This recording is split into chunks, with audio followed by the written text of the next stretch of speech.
Tautomerism কি? Tautomerism হলো একটা গতিশীল কার্যকরী মূলক সমানুতা। টটোমারিজম হইল কি? গতিশীল কার্যকরী মূলক সমানুতা। মানে কার্যকরীমূলক সমানুতারই একটা রূপ হইল কি? টটোমারিজম। দেখো আমরা জানি কার্যকরীমূলক সমানুতা কাকে বলে। আমরা জানি কার্যকরী মূলকের যদি পরিবর্তন ঘটে, যদি কি হয় পুরো কার্যকরী মূলকটাই কি হয় চেঞ্জ হয়ে যায়, সেটা কি সমানুতা? কার্যকরীমূলক সমানুতা। এখন দেখো এই সমানুতাটা সাধারণত ঘটে হইল কিটোনের মধ্যে। এই কিটোন থেকে সৃষ্টি হয় হলো ইনল। কি সৃষ্টি হয়? ইনল। ধরো সেরাটা এরকম হয় CH3C, এখানে হয়ে যায় OS, আর এখানে CH2 এখানে হয় ইন। দেখো ইন আর অল, যদিও এখানে আর ইমিন ইনামিনের মধ্যেও ঘটে, হ্যাঁ ওগুলো আমাদের পরীক্ষা আসে না, আমাদের এটা দিয়ে পরীক্ষা আসবে, ঠিক আছে? তাহলে কিটোন থেকে এই যে ইনলটা সৃষ্টি হয়, এটা হয় স্বতঃস্ফূর্তভাবে। কি হয়? স্বতঃস্ফূর্তভাবে। এটার থেকে এটার থেকে এটাই, মানে এটা খালি চলতেই থাকে। যেমন এই যে এই যৌগটা কিটোন, কিটোন থেকে সে কী হয়ে যায়? স্বতঃস্ফূর্তভাবে কী হয়ে যায়? ইনলের পরিণত হয়ে যায়। তার মানে কীভাবে হয়?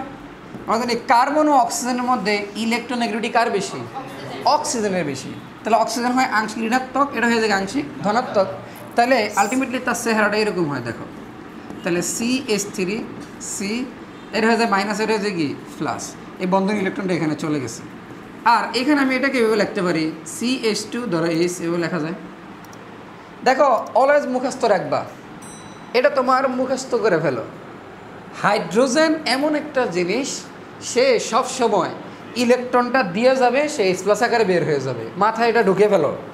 হাইড্রোজেন অলওয়েজ ইলেকট্রন দিয়ে যাবে, H+ আকারে বের হয়ে যাবে কোনো জায়গা থেকে। সে ইলেকট্রনটা এখানে দিয়ে যায়, ইলেকট্রনটা কি দিয়ে যায়, আর H+ আকারে কী হয়ে যায়? বের হয়ে যায়। বুঝছো কি না? তাহলে ইলেকট্রনটা যেহেতু এখানে তার ইলেকট্রন, কারণ ইলেকট্রনের ঘাটতি দেখা দিছে, তখন সে পাশের থেকে একটা ইলেকট্রন টান দেবে, এখান থেকে দিতে পারে, এখান থেকে দিতে পারতো, ঠিক আছে? আর হাইড্রোজেন যেহেতু আছে, কোনো তার চিন্তা ভাবনা নাই, সে কী করলো? এখান থেকে একটা ইলেকট্রন নিয়ে গেল হাইড্রোজেন থেকে, আর হাইড্রোজেন যখন ইলেকট্রনটা নিয়ে গেল, হাইড্রোজেন এখন কী হয়ে গেছে? H+ হয়ে গেছে, সে এখন ভাসমান। বুঝছো? এই সে H+ আকারে আইসা, এই যে লোকে H+ আকারে আইসা কার সাথে বসে গেল? এই অক্সিজেনের সাথে বসে গেল। তাহলে বৈশা যায় কিন্তু তার স্যারেটা কী হয়ে গেছে? এরকম হয়ে গেছে। দেখো এই যে CH3C, এই যে এখন এই দ্বিবন্ধন এখানে চলে আসলো, আর এই জিনিসটা এখানে গিয়ে গেলো ওয়েস হয়ে গেল। তার ইন আর উই অল, তার বলা হয় ইন অল। একসাথে কি হয়েছে? In all. এই জন্য বলা হয় কিটোন থেকে ইনল, বলা হয় কিটো ইনল টটোমারিজম। কি বলা হয়? কিটো ইনল টটোমারিজম। কিটোন থেকে কি আসছে? ইনল। তাহলে কিটো ইনল টটোমারিজম। বুঝছো কিনা? এবার বুঝতে পারছো? পারবা?